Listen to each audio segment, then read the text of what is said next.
Hi Johnny Jaguars. Soof by Sarah Weeks. This is chapter 14 called More Than a Cat Loves to Scratch. It was the end of June when Heidi arrived. School was out by then and I was officially in 6th grade. Mr. Taylor had hugged me goodbye on the last day. "Good luck, Aurora," he told me, "and don't be a stranger." Normally, I was champing at the bit for summer vacation to start, but I was going to miss Mr. Taylor, especially with things being the way they were at home and Heidi's visit right around the corner.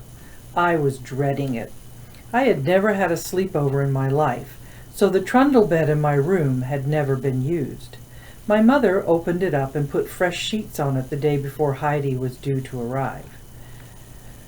I didn't make any secret about my feelings. "I'll sleep in the hammock if I have to," I said. "I'm not sharing my room with some stranger." "Heidi's not a stranger," my mother insisted as she unfolded a pillowcase. "She's more like family." "Whatever," I said, and started picking at an old mosquito bite on the back of my knee. "Please don't do that, sweetie. It might get infected." "It's my knee, not yours," I said, "and stop calling me sweetie." "Are you girls at it again?" my father asked. He'd been out in the yard mowing the lawn, and there were little bits of grass sticking to his neck and arms. "It's like living with a couple of alley cats, the way you two go after each other lately." "I can't help it if Mom's being annoying," I told him. "Aurora has just informed me that she plans to sleep in the hammock while Heidi is here, Roy," my mother said, brushing a strand of hair out of her eyes. "But of course I'm the one who's being annoying." I felt sorry for my father, who'd been caught like a monkey in the middle trying to keep peace between my mother and me ever since I'd found out that Heidi was still coming. It drove me crazy the way she'd been fussing, planning all the meals in advance and making everything nice for her precious, perfect little Heidi. "What's going on with you, baby girl?" my father asked me later that day when my mother had gone off to the store to buy blueberries to make a crumble, since that was Heidi's favorite. "Is it my imagination, or is someone's nose a little out of joint?" "What's that supposed to mean?" I asked, closing my book. I was lying in the rope hammock in the backyard reading Houseboat Mystery, number 12 in the Boxcar Children series. "It's an expression my father used to use," he said. "If a person is feeling a little jealous, you say their nose is out of joint." "Well, why should I be jealous?" I asked. But I could feel myself blushing, because of course he was right. "Oh, I don't know," he said. "Maybe because your mom is making such a fuss." "She bought special toilet paper, Dad," I told him. "The soft kind." My father laughed. "Oh, your mother goes a little overboard sometimes, but this is a special occasion." "Well, not for me it isn't," I said. "I don't even know Heidi." "Well, then I guess it's about time you did." They could make me meet her, but they weren't going to make me like her. Never in a million years. The next day, my mother came into my room to ask if I wanted to go along with them to the airport in Newburgh to pick Heidi up. I had just finished Houseboat Mystery and had decided to take a break from the Boxcar Children and read Esperanza Rising again. A lot of bad things happen to Esperanza in the story, including that she loses her father, but at least her mother didn't act like the Queen of England was coming to visit the way mine had for the past 2 weeks. "Why doesn't Heidi go visit her own family?" I grumbled.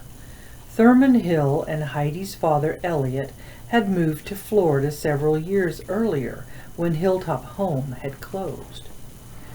My mother sat down on the end of my bed. I noticed she had put on makeup and she was wearing a pair of shoes I didn't recognize. "I know you're not happy about Heidi coming," she said, "but I hope you'll at least try to be polite. She's a very nice person, and this is an important trip for her." "What's so important about it?" I asked. "She wants to visit her mama before the baby comes." I had been so intent on finding out what Heidi had written about me that I'd skimmed over the rest of that first letter she'd sent. It hadn't even occurred to me to wonder why she had decided to visit. Heidi's mama was buried in the cemetery just up the hill from our house. For the first time, I felt a little guilty about the way I'd been behaving. "You sure you don't want to come?" my mother asked. I shook my head and went back to my book. Around 3 o'clock that afternoon, I heard a car coming up the driveway. But when my mother stuck her head in to tell me Heidi had arrived, I pretended to be taking a nap. I wasn't ready to meet her yet. After my mother closed the door, I actually did fall asleep, and once again I dreamed about Duck. This time it was winter. My father and I were at Krasner's farm cutting down a Christmas tree, and Duck was running around barking his head off, and then all of a sudden I saw him leap into this giant snowbank and disappear. I called his name again and again, and when he didn't come, I jumped into the snowbank after him. After that, the dream got really weird. I was inside a strange world made out of ice. The air was so cold it hurt to breathe.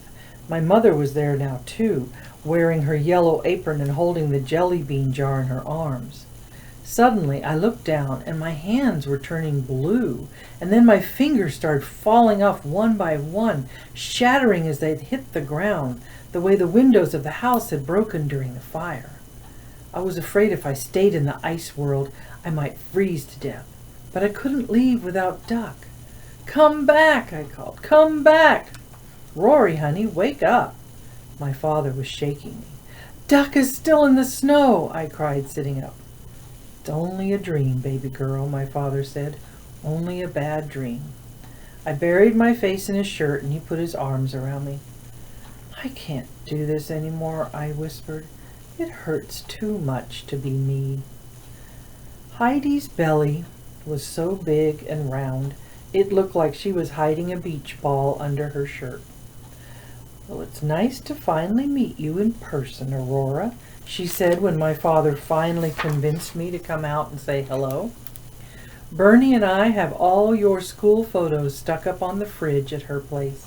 It's like we've been watching you grow right there in the kitchen." I told her it was nice to meet her too, even though it wasn't true. She had brought a loaf of banana bread that Bernadette had baked for us, and a giant pencil for me that said Reno on it. My heart was beating so hard I could hear it. "Do you say, Aurora?" my father prompted. "Thank you for the pencil," I said softly. Couldn't look at my mother. I was afraid of what might happen if I saw the same look in her eyes as I'd seen in the photograph. Afraid that I might disappear like a piece of dandelion fluff in the wind. Soof. Heidi ate 2 helpings of pot-roasted dinner, but all I wanted was a cup of ginger tea. The dream had felt so real, I kept looking at my fingers to make sure they were all still there. Heidi made a big fuss when my mother brought out the blueberry crumble. I said I wasn't feeling well and asked to be excused from the table. "Where's she going to sleep?" I asked my father when he checked in on me a little later. "If by she you mean Heidi, she was nice enough to offer to sleep on the couch until you're feeling better. It's a lucky thing it got delivered yesterday." "Very lucky," I said. He started to leave and then stopped. "At some point, you're going to have to tell us what you're so upset about," he said. "I understand you're worried about Duck, but I gather there's something more going on. Something about Heidi and your mother. And until you bring it out into the light, it's going to take root and grow inside you like a weed." "Blah, blah, blah," I said, pulling the covers over my head. He stood there for a minute waiting for something else. When I didn't give it to him, he turned out the light and closed the door. That's the end of chapter 14. See you next time.